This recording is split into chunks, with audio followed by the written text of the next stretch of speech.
Hai teman-teman, balik lagi dan seneng banget ya kita ada di kesempatan bertemu dengan Diah Putri, tepatnya di Ngobrol Mingguan. Dan sekarang buat kamu yang tertarik di dunia bisnis, di dunia usaha, pastinya udah mencari salah satu nama yang sekarang lagi ada di sebelah Dihar. Waduh, salah satu nama yang udah terkenal banget pastinya di dunia entrepreneur, yaitu ada Rosiana Ali. Hai Dihar. Halo, aku manggilnya Miss Rosi aja boleh. ya. Oke, gimana kabar Miss Rosi? Baik. Di situasi seperti ini ternyata makin banyak loh yang bisa dilakuin. Oh ya? Yang dulunya nggak pernah dilakuin, sekarang ternyata harus dilakukan. Tapi saya merasa saat-saat terakhir-terakhir ini ada banyak kemudahan nih. Apa tuh Gitu. contohnya? Karena kita biasanya kalau misalnya mau meeting dengan klien luar kota ya, kita mesti spend time 1 harian, pergi ke sana, kayak gitu nyiapin segala sesuatunya, paperwork semua harus hard copy. Nah sekarang semua udah serba online, soft copy, Bener. lalu birokrasi udah makin mudah, orang-orang makin cepat bikin keputusan karena pada saat ini time is very important kayak gitu. Jadi saya rasa banyak kemudahan sih, tapi ya juga ada banyak hal yang memang kita harus compensate, yang harus kita lakuin di masa-masa seperti ini. Bener banget. Emang kalau misalnya nih pengaruhnya sendiri ke ke Miss Rosi sendiri dari sebelum dan juga setelah ini itu apa sih? Ada banyak banget ya. Kalau yang dulu kita mesti ketemu klien itu lama, birokrasinya lama. Sekarang lebih mudah. Apa-apa informasi juga lebih cepat nyampe kayak gitu. Keputusan bisa lebih cepat dibuat. Lalu sekeliling saya dari kan saya entrepreneurnya di bidang makanan nih, F&B. Dari supplier sampai ke pembeli ini fast response semua. Karena kan mereka kebanyakan memang online di HP gitu. Benar. Jadi saya rasa itu cukup membantu untuk keseluruhan bisnis itu ya. Keputusan yang cepat dibuat ini, fast respon ini menurut aku mengambil keuntungan di sini kayak gitu. I see. Tapi ada nggak sih kira-kira di situasi saat ini nih ya, hobi baru yang sekarang Miss Rosi lagi geluti? Kayak misalnya nih anak muda sekarang kan kayaknya pada sepedaan, tadi awal-awalnya enggak untuk menjaga ini sih kesehatannya mungkin ya. Salah satu teman saya ini kerja di pabrik merek sepeda ya. Dia bilang penjualannya naik banget di masa-masa terakhir-terakhir ini. Serius? Bener. Waduh, Jadi memang enak. itu meme-meme tentang sepeda itu nyata banget. Yang suami-suami bela-belain beli aksesoris mahal-mahal itu yes it's true memang di Daripada masa-masa make up ini. istri gitu. Benar. Kalau hobi baru saya nih, saya karena informasi sekarang mudah didapat ya, banyak banget aplikasi untuk kita mengupgrade diri ini, pilihannya banyak, bahkan banyak banget yang free ya. Saya sekarang lagi punya hobi untuk baca buku lewat aplikasi nih. Jadi e-book, tapi e-book ini aplikasinya ini udah ngerangkumin buat kita Dihar. Jadi biasanya kalau satu buku nih bestseller, tebelnya 40 halaman. Di aplikasi ini kita bisa baca intisari dari buku ini. Jadi cuma 10 halaman aja kita udah dapat insight tentang isi buku ini. Jadi saya lagi ketagihan belajar banyak buku kayak gitu dari aplikasi ini. Baru kalau saya temuin ada satu buku yang memang saya kepingin gali, kepingin tahu lebih dalam, baru saya beli buku fisiknya atau e-book lengkapnya, e-book bukunya. Tapi kalau enggak, saya lagi senang banget dapat insight dari aplikasi ini untuk baca banyak banget buku. Karena ada yang bilang nih CEO terkenal itu 1 minggu bisa baca 3 buku katanya 3 gitu. buku? Yes, jadi dalam 1 bulan itu dia bisa ngabisin kurang lebih 10-12 buku. I was thinking gimana ya caranya itu kayak gitu. Jadi that's why aplikasi ini sangat membantu buat saya. Iya bener lah ya, kata-kata buku adalah jendela dunia. Benar. Apalagi situasi kayak gini tuh kayaknya bukan hal yang bisa membuat ilmu itu semakin berkurang, malah bisa semakin bertambah dengan membaca buku itu. Betul, benar kan ya. benar. Nah tadi kan juga kita udah ngomong kalau misalnya Miss Rosi ini adalah salah satu entrepreneur yang kayaknya udah punya nama banget di Surabaya. Amin. Terus teman-teman juga ngomongin nih Miss Rosi gitu kan ya. Nah kira-kira kalau Miss Rosi sendiri mengawali karirnya seperti saat ini itu gimana sih Miss? Oke, saya masih ingat di tahun 2012 itu kebetulan saya membantu suami saya untuk menjadi talent manajernya dia karena pada saat itu dia baru aja mentas dari ajang pencarian bakat MasterChef Indonesia. Kebetulan yang season 2 suami saya menang sebagai juara ketiga nih.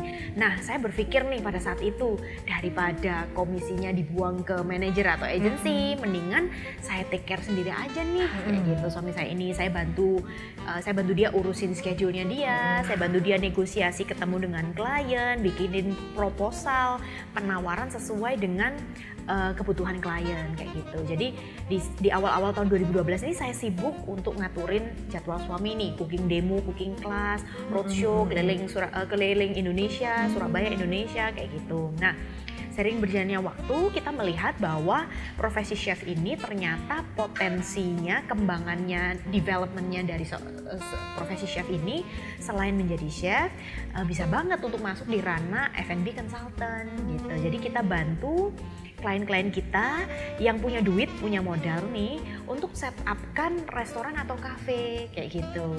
Nah, ternyata demand-nya ada dan banyak kayak gitu. Jadi kita mulai tahun 2013 itu kita mulai bantu banyak klien untuk set up kitchennya mereka seperti apa, barang-barang kitchen apa sih yang perlu dibeli, lalu menunya seperti apa, kalau western seperti apa, kalau target marketnya itu anak-anak mahasiswa, menu-menunya apa aja, lalu food cost-nya itu berapa, harga yang harus kita jual itu berapa. Nah, itu kita set up-kan dari awal sehingga mereka bisa ready untuk operasional. Kita juga trainingin biar karyawan dapur mereka, waiter sama waitersnya mereka itu kita bantu trainingkan sehingga mereka benar-benar ready untuk operasional. Nah, awalnya dari situ. Lalu kita juga punya kesempatan untuk bikin resto sendiri. Nah, dari situ pelan-pelan nih. Jadi dari awalnya jadi manajer suami, lalu kemudian jadi konsultan, lalu jadi pengusaha F&B, punya restoran, kafe sendiri, sekarang punya catering sendiri. Lalu 5 tahun terakhir ini memang saya dan suami aktif mengajar di salah satu universitas di Surabaya gitu. Tapi areanya masih tetap di F&B kayak gitu. Tapi profesinya lain-lain nih, konsultan iya, ngajar iya, apalagi di masa sekarang ini ngajar ini bisa jadi cakupannya lebih luas. Kalau selama ini saya ngajarnya mahasiswa di area Surabaya, sekarang murid-murid saya udah banyak di seluruh Indonesia karena kuliahnya bisa online kan. Oh iya sih, gitu. benar juga.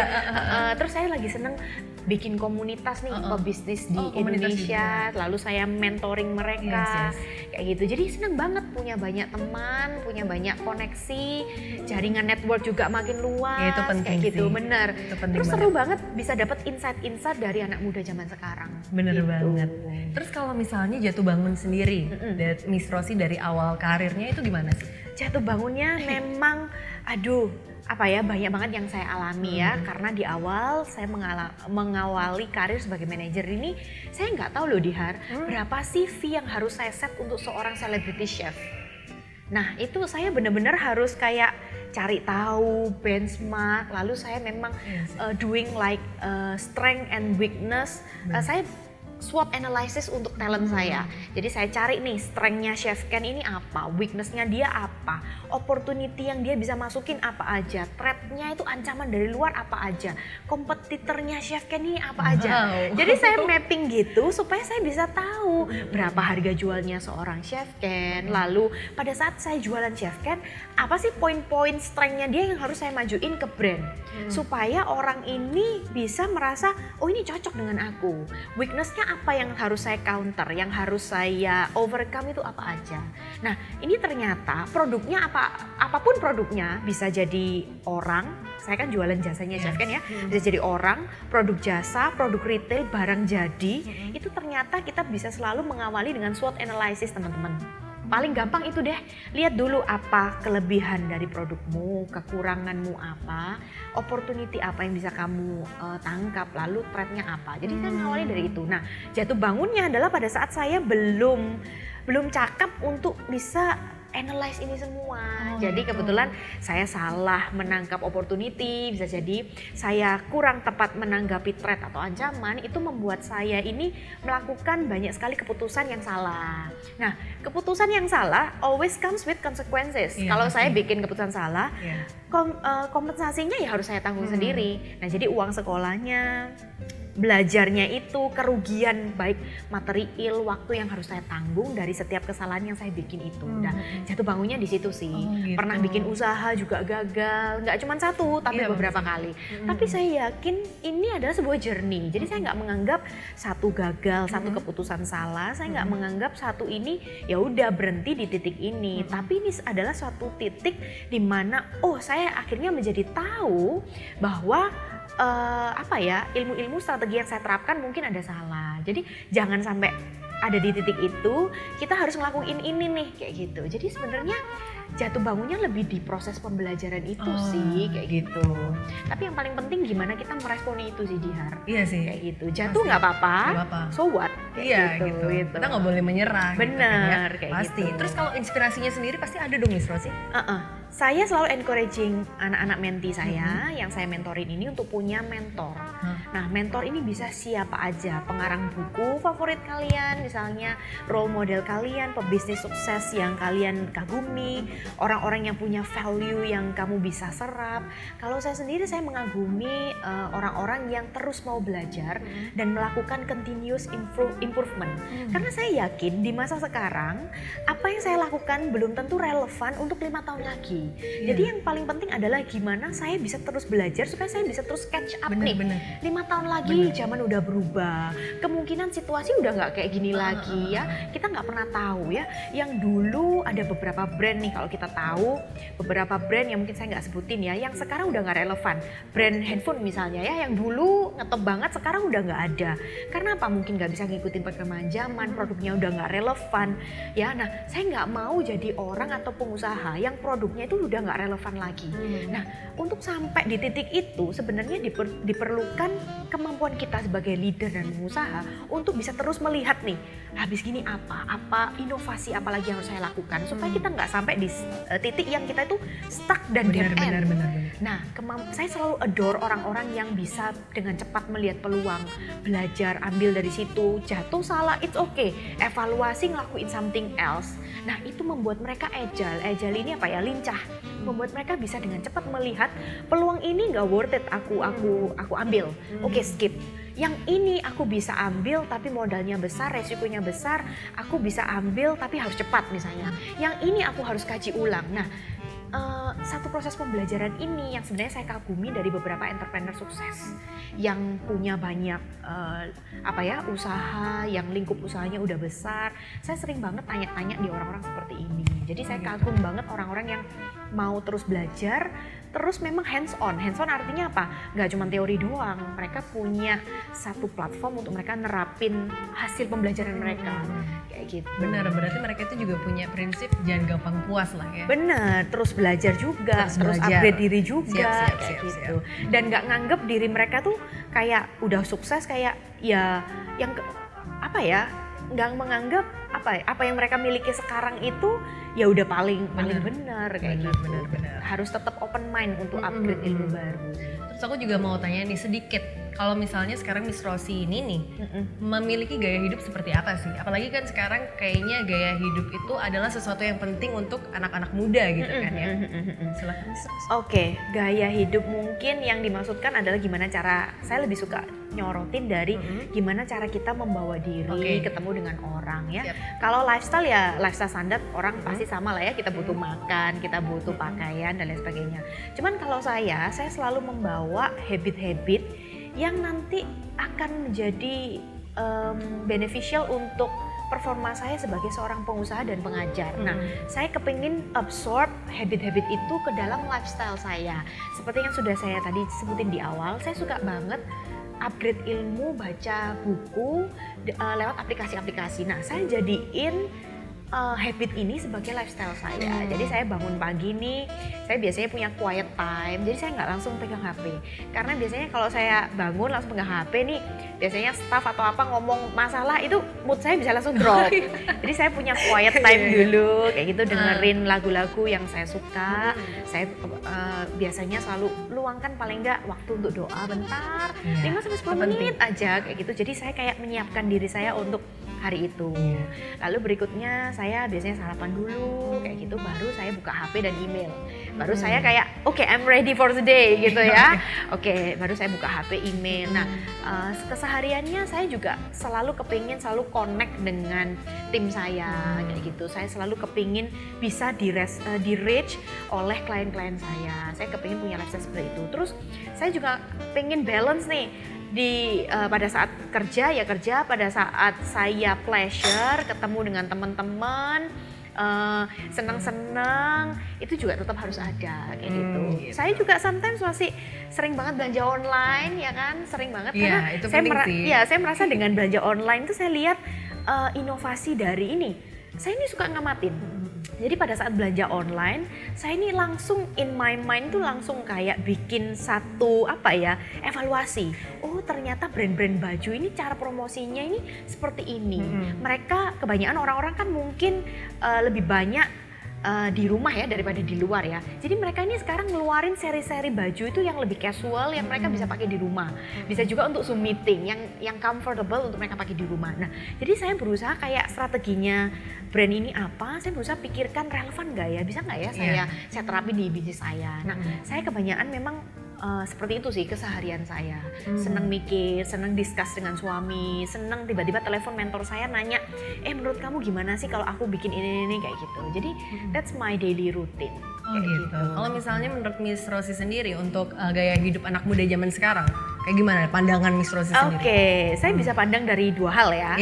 Karena tuh? kebetulan saya kan juga dosen mengajar dari mahasiswa-mahasiswa yang rentang usia murid-murid saya ini 19 sampai 22 lah. Ya, 19 sampai 22. Saya melihat anak muda zaman sekarang ini full of creative idea. Mereka itu kalau punya ide itu wild banget, kayak gitu. Sometimes saya ini belajar banyak dari mereka. Karena seiring dengan bertambahnya saya usia, saya ini menyadari bahwa kekreativitasan saya itu terkadang dibatasi oleh realita yang saya alami. Misal saya nggak bisa bikin satu ide kreatif karena saya tahu ini nggak mungkin diwujudin. Tapi terkadang ketidakmungkinan ide kreatif ini itu ternyata bisa membawa kita ke something else. Nah, anak-anak muda zaman sekarang ini yang bisa banget berpikir seperti itu dia. Karena kita kadang ya kalau udah usia tertentu, kadang kita ini udah skeptik duluan. Kadang kita udah mikir, nggak mungkin lah ini. Siapa sih yang mau beli produk kayak gini? Nah, kita ini dibatasi oleh hal-hal seperti itu. Saya amazed dengan anak-anak muda zaman sekarang yang punya ide gila, yang mereka berani untuk ngungkapin. Ya, terus ditambah dengan kemajuan teknologi zaman sekarang. Apapun, siapa sih yang nyangka zaman sekarang kita ini udah hampir cashless loh. Betul. Bahkan usaha PO rumahan yang saya jalanin sekarang pembayarannya mostly cashless. Iya benar. Ya, karena memang kalau kita pakai kurir ya kan, saya punya usaha makanan rumahan, diantar oleh kurir pihak ketiga. Nggak mungkin dong orangnya bayar COD, cash on delivery, karena kurir habis ngantar barang saya nggak mungkin balik ke kantor saya lagi. Nah, jadi pembayaran cash lewat kurir itu udah nggak mungkin. Nah, ada banyak banget hal-hal yang memang sekarang ini bisa jadi kemudahan, bisa juga jadi halangan kalau kita nggak bisa embrace itu. Nah, saya amazed dengan anak-anak muda zaman sekarang itu mereka ready banget dengan perubahan ini loh. Mereka siap banget, mereka paham banget tren dan lain sebagainya. Nah, itu yang kita generasi sebelum anak muda ini yang harus belajar. Benar. Nah, lifestyle-nya mereka. Tapi in the other hand, mereka juga kepingin segala sesuatunya instan dan cepat. Betul. Kalau mereka ngerjain sesuatu. Nah, betul. lalu hasilnya itu nggak bisa mereka tangkap dalam misalnya beberapa bulan. Mereka punya kecenderungan untuk langsung shift ke hal yang lain atau itu ditaruh gitu aja. Ya udah deh, gue nggak mau lakuin ini. Kok kayaknya nggak prospek misalnya seperti itu. Terus mereka kebanyakan nggak sabaran ya kalau saya lihat. Terus mereka kebanyakan ini profesionalisme ini agak tipis. Misalnya saya pernah nih ketemu sama anak milenial mau dealing, saya butuh jasa kreatif mereka. Saya kaget nih, saya meeting ketemu mereka udah rapi, ya kan, on time. Mereka datangnya pas atau 5 menit terlambat sambil santai aja WhatsApp, sorry ya, aku hari ini telat. Mereka datang pakai sepatu kets, kaos, tas, lempang, santai banget. I was thinking, ya ampun, kalau ini zaman dulu aku ketemuan sama orang model kayak gini, kayaknya aku nggak mungkin deh bisnis dengan orang kayak gini. Kayak gitu. Tapi nowadays mereka itu lebih lihat ke kualitas dari ide dan hasil kerja mereka. Jadi penampilan, appearance itu sudah hal yang nggak jadi prioritas kayak gitu. Nah, makanya kalau saran saya sih untuk anak-anak muda zaman sekarang, tetap sih pakaian rapi, profesionalitas itu tetap harus dijaga. Tapi jangan menghilangkan kekreativitas sama keberanian kalian dalam mengungkapkan ide-ide itu. Benar. Gitu. Jadi anak muda ini menarik banget sih. Sebenarnya menarik ya, apalagi kalau ngomongin kreativitas, anak muda itu emang gak ada matinya banget, gak ada matinya. Apalagi ditambah teknologi yang sekarang itu makin berkembang. Di Instagram khususnya ya. Kayak kita gaya hidupnya anak muda sekarang itu apa sih kalau nggak misalnya pamer barang, atau enggak sekarang juga pamer liburan gitu kan. Liburan kemana-mana Tapi kan itu cara mereka itu mengeluarkan uang mereka gitu, menghabiskan uang mereka. Iya. Nah kalau menanggapi hal tersebut itu gimana sih Miss Rosi? Kalau saya lihat nih, anak muda zaman sekarang ini pamernya udah makin pintar. Iya, sekarang lihat. pintar. Kalau saya lihat di masa sekarang ini, mereka pamer bukan hanya mereka apa yang mereka miliki yang intangible. Intangible itu apa yang bisa dilihat ya. Tapi apa yang aktualisasi diri mereka ini, sebenarnya mereka pamer ini kan mereka kepingin diakui ya. Aktualisasi diri mereka ini sekarang cakepnya udah lebih ke ranah karya-karya mereka. Bener. Jadi saya seneng banget anak-anak, kenapa salah satu aplikasi TikTok ini booming banget, karena ini adalah satu platform untuk mewadahi mereka punya karya ya, tarian mereka, nyanyian mereka, lalu ide-ide kreatif mereka, ini mereka tuangkan di platform ini. Nah, saya amazed banget anak-anak muda zaman sekarang ini. Justru sekarang nih Diar, saya merasa anak-anak ini masih tetap ada yang pamer sneakers mahal mereka, tapi masih. mereka lebih pengen diakuin kalau mereka ini punya karya. Iya sih. Kayak gitu. Jadi konten-kontennya mereka yang berbobot, hasil karya mereka itu yang mereka pamerin di platform sosial media, itu ternyata yang bisa membuat mereka ini puas, pamernya itu lebih di area sana. Nah, jadi that's why saya senang banget encouraging anak-anak muda zaman sekarang ini untuk ayo bikin konten yang semakin menekankan atau apa ya, semakin membuat dirimu itu, ayo keluarin the best version of yourself lewat kontenmu. Jadi anak-anak muda zaman sekarang udah mulai ada yang bisa lihat ke sana. Jadi mereka bisa mikir nih, what I'm good at, mereka bikin konten, mereka sajiin ke orang-orang dan mereka bisa banget untuk dapat duit lewat itu. Iya sih, dapat duit dari itu. Tapi memungkinkan nggak sih kalau misalnya dengan gaya hidup seperti itu mereka itu menabung atau berinvestasi gitu loh Miss Rosi? Mungkin banget, tapi asal jangan sampai mereka terjebak di paradigma bahwa uang yang mereka dapat itu harus mereka langsung belanjain untuk appearance mereka, kayak gitu. Nah, karena memang sih saya akuin untuk kita bikin konten ya, terutama bikin konten mereka nari, nyanyi, mereka butuh modal nih untuk pakai pakaian yang bagus, sneaker yang keren, topi yang keren, itu tetap butuh. Tapi jangan sampai terjebak, mereka sampai nggak bisa nabung. Benar. Karena saya ngalamin banget, terutama di masa dimana saya harus punya cash flow yang cukup untuk bikin bisnis saya berkembang, tapi ternyata tabungan saya ini nggak cukup banyak untuk bisa saya punya cukup dana untuk ngembangin bisnis saya. Itu nyesek banget. Padahal saya merasa di bisnis ini punya banget potensi nih. Kalau saya taruh modal sekian, ini pasti hasilnya akan lebih baik. Tapi gimana saya bisa naruh kalau saya nggak punya dana cadangan atau tabungan? Yes. Nah, itu memang satu hal yang anak-anak muda zaman sekarang ini harus banget sadar dan aware. Berarti itu adalah sebuah tantangan juga ya, di mana anak-anak muda zaman sekarang mau berinvestasi, mau menabung gitu kayaknya dengan gaya hidup yang seperti itu. Benar, karena mungkin saya nyadarin bahwa mungkin mereka masih muda, mungkin mereka beranggapan ngapain aku nabung kayak gitu ya. Toh aku sekarang kerjaanku udah settle, income juga udah misalnya fix. Misalnya dia YouTuber nih, subscriber udah banyak nih, penghasilan dari iklan udah tetap misalnya, atau endorsean nih dari Instagram ya. Nah, tapi penting banget untuk kita mikir loh, kita tetap harus nyisihin untuk apa ya, mungkin teman-teman di sini jangan pikir nabung, investasi itu sesuatu yang besar, tapi bagaimana kita ngelola cash itu lebih penting. Nah, salah satu pengelolaan cash yang benar itu lewat tabungan dan investasi. Ini kalau menurut saya sih kayak gitu. Iya sih, bener banget. Jadi gitu teman-teman, pokoknya dengan gaya hidup yang seperti sekarang itu bukan berarti kamu itu nggak bisa menabung atau nggak bisa berinvestasi. Gak usah muluk-muluk lah, kayaknya banyak banget ya investasi yang bisa kita lakukan dengan harga yang cukup murah. Nggak ada apa-apanya sama liburan kamu. Contohnya itu reksadana nggak sih? Investasi yang itu loh, yang cuma 100.000 bisa dimulainya. Pokoknya banyak banget. Udahlah sisihin sedikit. Terus habis itu kalau misalnya kamu mau berinvestasi, pokoknya juga jangan lupa untuk ngecek gimana sih resiko-resikonya kayak gitu. Terus juga kelebihan dari investasi tersebut itu gimana.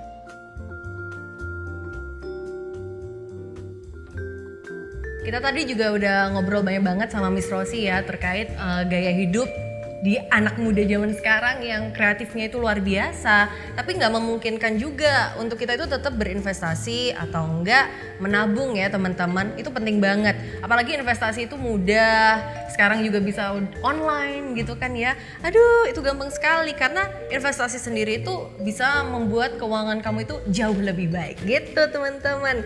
Nah, tadi kan juga udah banyak banget lah pokoknya yang kita omongin sama Miss Rosi, gimana awal karirnya Miss Rosi sendiri, terus terus jatuh bangunnya Miss Rosi, sekarang udah menjadi entrepreneur yang sangat terkenal gitu kan ya.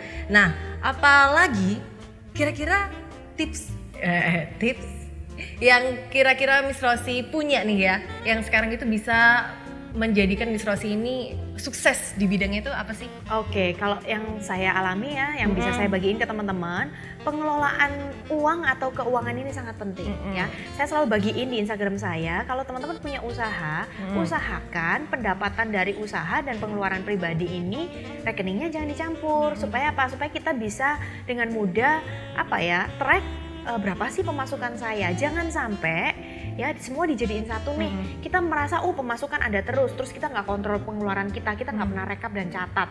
Nah, akhirnya besar pasak daripada tiang. Jangan sampai terjebak di lifestyle yang seperti ini. Ya, bisa banget kok kalian tetap tampil keren dan cool, tapi kamu ngelola keuanganmu.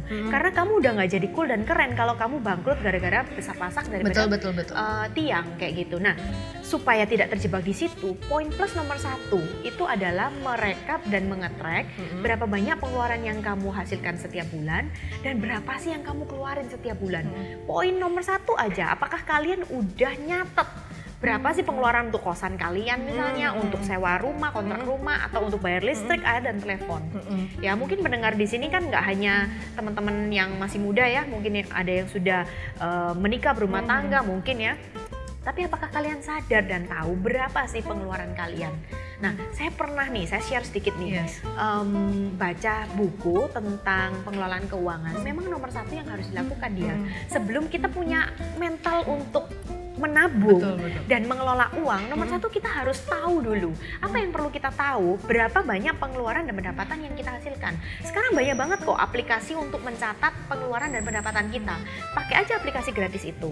Ya, kalau kalian malas ngerekap bulanan, ada kok aplikasi di HP yang bisa ngerekap setiap kali pengeluaran kalian itu apa. Misal saya ngafe nih, beli latte ya, berapa sih harganya, aku tinggal buka HP, masukin aja harganya berapa. Nah, aplikasi ini nanti akan merekap. Nah, pengeluaran ini bisa banget dikategoriin. Jadi kategori untuk entertainment, termasuk jajan di kafe, nonton misalnya, beli kuota internet misalnya, atau pengeluaran yang bersifat pasti tiap bulannya, misalnya bayar sewa, cicilan mobil, cicilan HP, lalu listrik, air, dan telepon rumah misalnya seperti itu, atau bayar uang kuliah misalnya ya. Itu ada kategorinya. Nah, menurut saya penting banget untuk kita tahu. Dengan kita tahu, kita bisa tahu nih, oh ternyata uang yang lebih di tabungan saya ini setiap bulan sekian.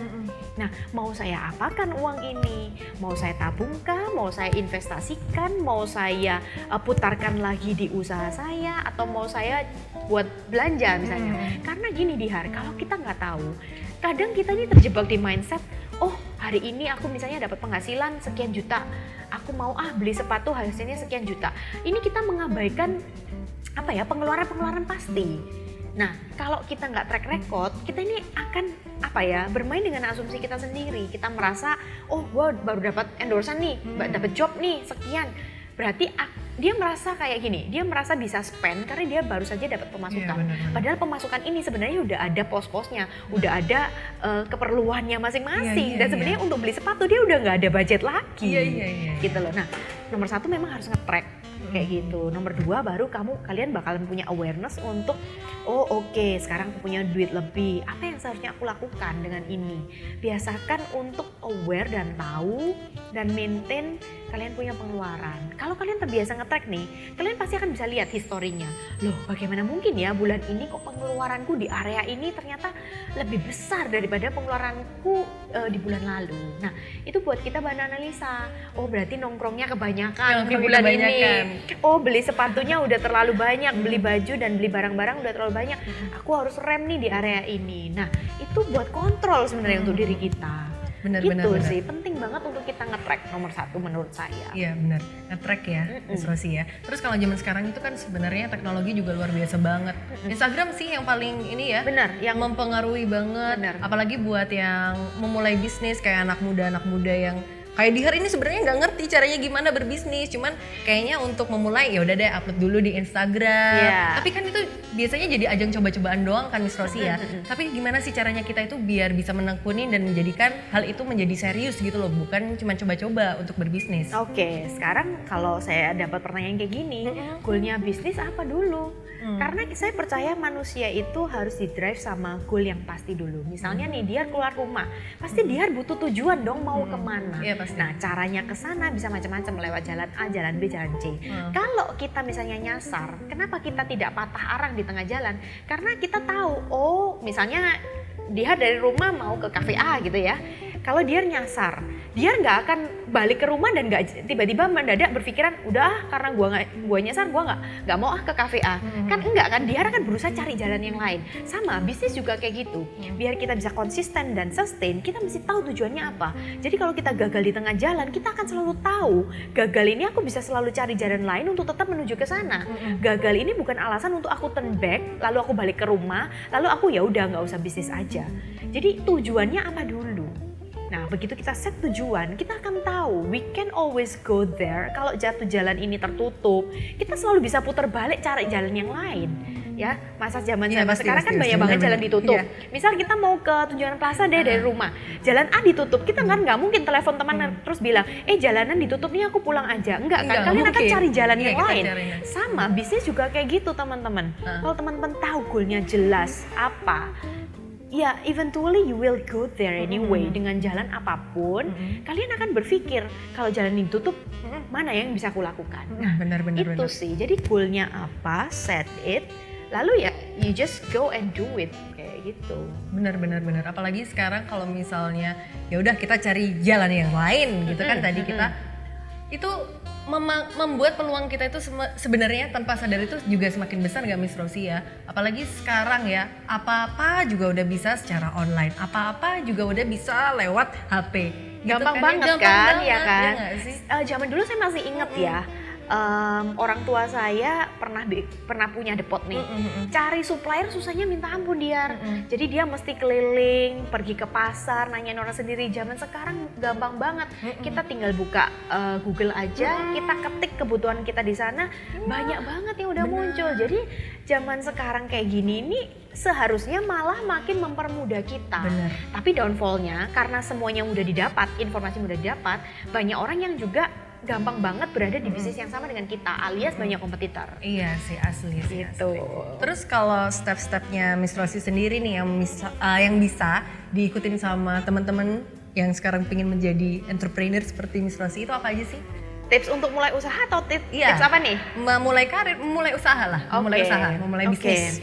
Kalau tips dari saya untuk mulai usaha, saya sih percaya ya, kalau kita usaha di bidang yang kita good at, ya yang kita benar-benar bisa nih, kita paham, kita tahu, kita expert di sana, kita suka, dan bisnis ini dibutuhkan banyak orang, saya percaya ini akan bisa sukses, akan bisa bikin kita untuk tetap semangat ngelakuin ini. Karena di Jepang tuh ada satu teori namanya Ikigai. Nanti Dihar mungkin Ikigai, Dihar dan teman-teman di rumah nanti bisa googling ya. Ikigai ini sebenarnya levelnya lebih dari sekedar passion kita. Kalau passion ini kadang-kadang orang-orang berpikir bisa nggak ya passionku ngasilin duit. Nah, Ikigai ini kalau boleh saya rangkum adalah passion yang bisa menghasilkan uang buat kita. Nah, cara lihatnya satu, apa sih yang kita good at? Ya, apa yang dunia butuhkan, orang-orang butuhkan, apa yang kita cintai, apa yang orang rela bayar untuk itu. 4 hal ini akan membantu kita untuk menemukan satu bisnis atau usaha yang dibutuhkan banyak orang. Jangan sampai terjebak di satu mindset startup yang gagal adalah startup yang produknya tidak dibutuhkan oleh orang lain. Jangan sampai kita bikin satu produk yang inovatif, bagus, keren, tapi nggak ada yang butuh. Nggak ada yang butuh, nggak ada yang mau beli. Nah, jadi tipsnya adalah kenali dulu kebutuhan orang-orang di sekitar kita apa. Kamu expert nggak untuk melayani kebutuhan di sini? Ya, kalau kamu udah nemu kebutuhannya apa, kamu expert, kamu bisa banget melayani di situ. Orang mau bayar untuk itu, ya then you can try. Kayak gitu. Benar. Terus kalau misalnya mau memulai bisnis nih, tapi dia atau Dihar itu nggak punya modal gitu. Terus habis itu haruskah kita mengutang? Haruskah kita takut untuk berutang gitu sih Miss Rosi? Nah, ini ya, memang dilemanya adalah kalau kita udah punya konsep bisnis, lalu modal usaha nggak cukup. Sebenarnya ada banyak pilihan. hutang di bank atau hutang di teman atau keluarga itu bisa jadi salah satu pilihan. Nah, tergantung teman-teman tipe yang ambil resiko sampai segitu atau enggak. Karena kita di hutang di bank juga nggak gampang sih, harus ada apa yang dijaminkan dulu. Nah, tapi selain berhutang sebenarnya kalau kita punya tabungan akan lebih aman sih kalau kita mulai usaha dengan uang kita sendiri. Karena apa sih? Dengan uang kita sendiri kita tuh bisa jadi lebih bertanggung jawab, bisa lebih aware, bisa pengeluaran tuh lebih mindful. Karena kan kita nabung ini kan nggak sebentar juga ya. Dan kita bisa akan lebih punya hati untuk ngelola uang ini dengan baik. Yang kedua pakai uang tabungan atau pakai uang hasil investasi misalnya. Atau berikutnya adalah kita berpartner dengan orang atau berpartner dengan investor yang mau mendanai usaha kita ini di HAR. Jadi pilihannya banyak. Iya sih, tapi emang berbisnis itu kayak menjadi identik dengan investasi. Tapi emang investasi itu penting banget ya buat bisnis? Tentu saja iya, apalagi kalau bisnis saya ini sekarang ya, saya kepingin ngembangin bisnis. Investasi adalah menurut saya ya, salah satu cara untuk mengelola keuangan supaya saya bisa ngedapetin sumber pendapatan lain. Jadi investasi ini kan menghasilkan satu return buat saya, yang mana kalau misalnya usaha saya ini nggak perform atau penghasilannya nggak sesuai harapan, saya masih bisa mengandalkan penghasilan dari investasi saya itu, misal satu. Dua, dana investasi ini menurut saya bisa saya gunakan sewaktu-waktu kalau saya membutuhkan dana atau kebutuhan darurat. Kayak gitu dengan jumlah yang kemungkinan nggak kecil. Karena kan selain investasi, saya percaya teman-teman harus punya dana cadangan terlebih dahulu. Oh iya benar. Ya, jadi sebelum berinvest teman-teman mesti punya dana cadangan. Dana cadangan ini apa? Menurut saya dana cadangan ini adalah dana-dana yang teman-teman pakai untuk urgent, bukan yang sifatnya untuk beli sepatu, bukan ya. Dana yang urgent, misalnya orang tua sakit, misal kita sakit. Alangkah baiknya kalau kita tetap protected by insurance. Jadi dana cadangan ini memang benar-benar untuk sesuatu yang sangat tidak terduga. Kayak gitu. Hal-hal yang memang kita tidak duga, misal banyak hal musibah dan lain sebagainya. Bisa juga kebutuhan untuk memperbesar bisnis kita. Nah, selain dana cadangan, kita harusnya punya investasi ya. Jadi berlayer gitu. Jadi nggak kayak kita udah nggak punya investasi, nggak punya dana cadangan, bisnisnya kalau butuh suntikan modal akhirnya terpaksa harus close down karena kita nggak punya kayak peluru tambahan untuk menyerang kayak gitu. Jadi saya ibaratin dana cadangan dan investasi ini tabungan cadangan peluru untuk kita berperang. Iya betul. Kayak gitu, sumber daya resource untuk kita maju kayak gitu. Jadi menurut saya penting banget. Jangan sampai usaha kita ini lagi punya potensi banget untuk dikembangin, kita nggak punya tambahan dana atau modal untuk kita chip in di sini. Akhirnya sayang banget. Sayang banget, gitu. apalagi kalau dia udah baca-baca keuntungan dari berinvestasi itu banyak ya, kayak bisa menumbuhkan usahanya dia semakin berkembang gitu kan ya. Tapi kalau misalnya ketakutan sendiri, mungkin anak-anak muda yang mau memulai bisnisnya itu gara-gara bisnis ini identik sama investasi jadi takut gitu. Kira-kira kalau Miss Rosi sendiri memandang ketakutan-ketakutan anak muda untuk berinvestasi itu apa sih? Kalau menurut saya yang membuat mereka takut adalah mereka tidak tahu bagaimana sih sebuah model investasi itu bisa menghasilkan return untuk mereka. Padahal nih, jujur nih, saya ngomong satu tips ya. Walaupun saya bergerak di bidang usaha F&B, sebenarnya top 10 orang terkaya di dunia itu justru tidak ada yang dari bisnis F&B, tapi justru dari orang-orang yang berinvestasi loh. Oh serius? Bayangin ya kan, Warren Buffett itu rajanya investasi, dia bisa ngelola uang kayak gitu, Mak. Jadi ini hal yang saya dapetin insight ini dari suamiku sih. Oh gitu. Jadi dia bilang gini, Beb, kita ini apa kita salah ya usaha kita di bidang F&B? Kenapa kok kamu bilang gitu? Lihat aja top 10 orang terkaya di dunia loh, nggak ada orang yang bisnis restoran.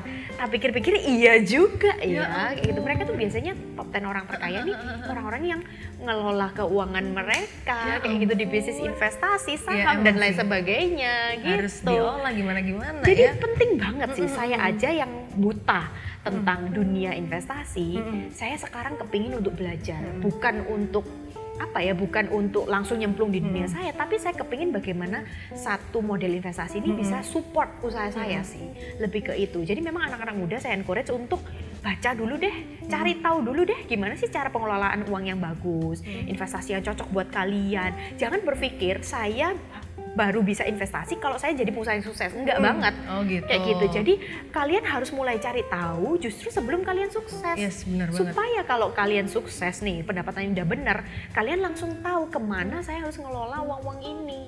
Kayak gitu. Jadi mulai aja dulu untuk belajar dan cari tahu tentang ini pengelolaan keuangan yang benar. Bener-bener. Gitu. Apalagi ya kalau secara sederhananya itu investasi itu dimana kalau misalnya kita menjadi pemodal ya Miss ya.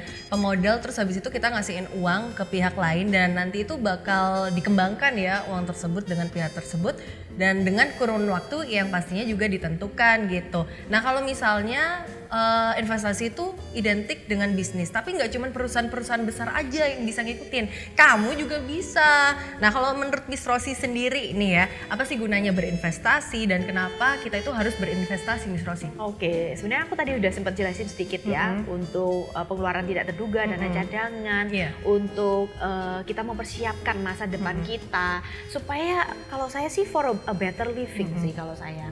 I will invest for a better living karena invest itu somehow membuat saya merasa aman. Knowing that I have investment. Jadi kalau itu membuat saya secure dan aman dan membuat saya lebih fokus jalanin bisnis dan membuat saya lebih berani ambil resiko. Karena gini, untuk menjadi seorang businessman, kita perlu untuk berani ngambil resiko.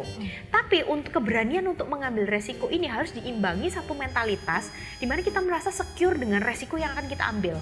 Karena misalnya gini, saya bisnis nih, saya masukin modal misal let's say 100 juta di bisnis saya ini. Kenapa saya berani memasukkan modal 100 juta di bisnis ini? Karena mungkin nomor satu, saya yakin dengan usaha saya yakin dengan diri saya sendiri. Yang ketiga, saya yakin bahwa kalau ini, saya udah yakin bahwa saya siap gagal. Kalau ini gagal, 100 juta saya hilang, saya nggak akan mati kelaparan hari ini karena saya masih punya dana cadangan dan investasi. Nah, rasa aman yang saya dapetin dari saya menabung dan berinvestasi ini membuat saya berani untuk berbisnis, membuat saya lebih unstoppable dan berani untuk ambil resiko. Tapi coba bayangin kalau 100 juta saya itu 100 juta saya yang terakhir. Menurut dia berani nggak saya naruh 100 juta di sini? Saya nggak mungkin berani. Karena saya tahu kalau saya gagal, besok saya makan apa? Ya suami saya, misalnya kalau kita udah punya anak atau tanggungan saudara, apa yang harus saya lakukan dengan keluarga saya kalau 100 juta saya ini gagal? Tapi kalau saya punya dana tabungan dan investasi, saya kan berani, oke, saya sudah siap nih, 100 juta hilang untuk bisnis, uang belajar, untuk bisnis, saya berani taruh di sini. Jadi pentingnya investasi lebih dari sekedar saya nyiapin untuk hari tua dan pengeluaran tak terduga, tapi lebih ke rasa aman di mana saya merasa I will do it. Saya tahu saya nggak mungkin gagal dan jatuh tergeletak kalau saya gagal di sini karena saya masih punya sumber pendapatan dari yang lain. Lebih ke itu sih kalau buat saya. Emang ada investasi yang cocok gitu loh buat anak-anak muda seperti Dihar, seperti yang punya bisnis usahanya itu baru-baru gitu? Menurut saya sih teman-teman harus belajar macam-macam investasi apa aja dulu ya. Yang paling aman sih memang reksadana ya.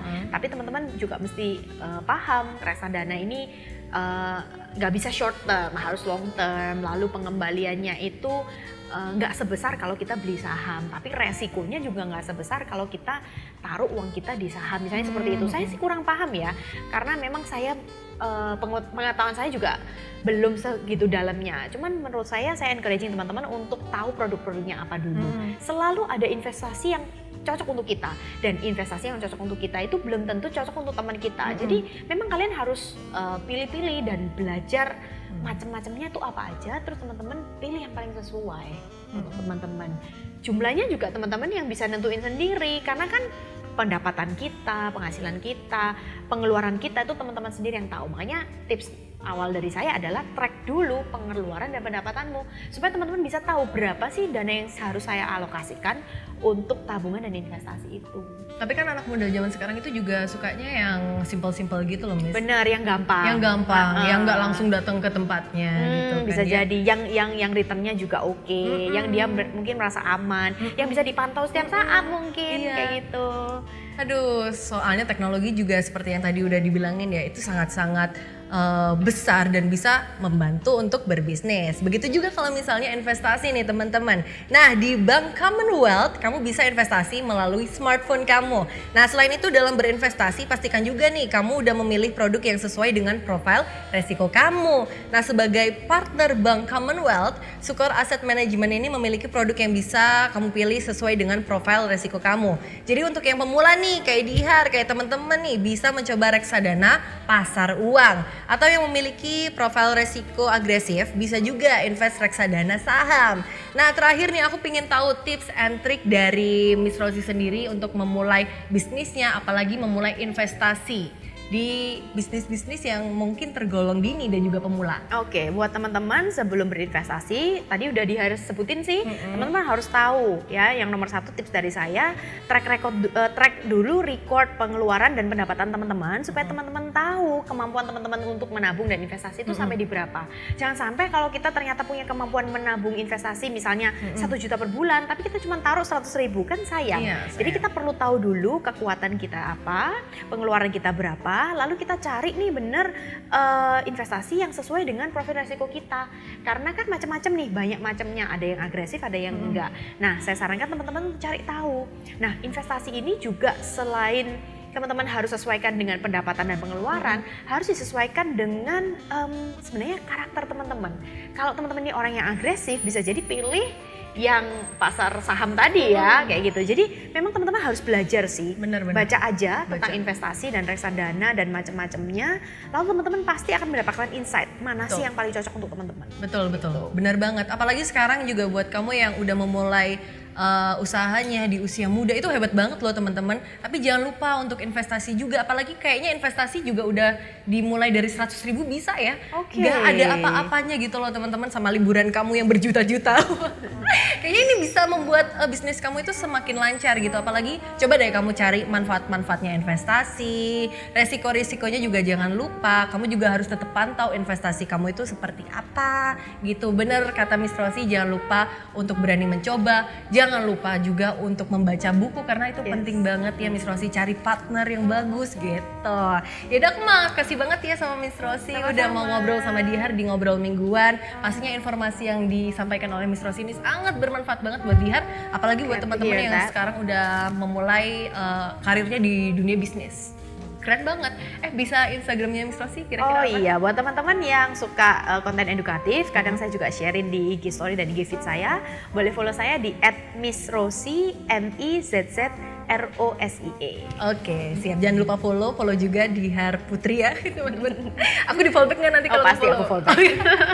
Terima kasih juga buat Commonwealth Bank, Sukar Asset Management, dan juga Kampi Hotels. Dan juga jangan lupa dong buat follow @commonwealth_ID, @Sukor Asset Management, @Surya Online, @Surya Business, @Tribun Jatim, dan juga @Kampi Hotels. Ya udah teman-teman, buat kamu yang udah nonton Dihar dan juga Miss Rosi, makasih banget. Semoga ilmunya bermanfaat. Dan sampai jumpa di Ngobrol Mingguan selanjutnya. Dadah!